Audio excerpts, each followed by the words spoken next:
Quand on vient à Christ, on est tous victimes. On peut avoir été victime de choses horribles qui nous sont arrivées, ou on est victime tout simplement du péché sous une forme ou sous une autre.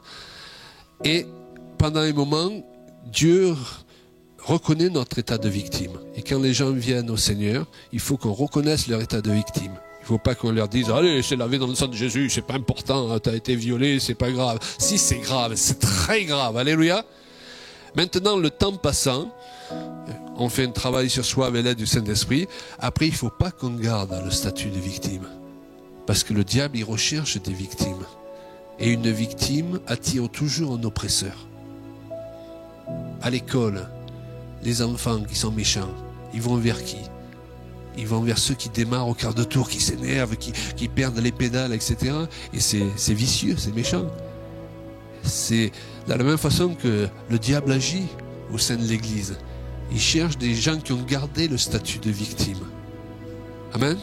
Pourquoi? Eh bien, pour relancer ce qu'il a fait pendant des années et continuer à t'oppresser. Et c'est pour ça qu'on vous disait, quand on vient écouter la parole de Dieu, c'est pas pour qu'on ressorte plus faible. C'est pour qu'on ressorte plus fort. On est rentré poursuivi, peut-être. On ressort poursuivant.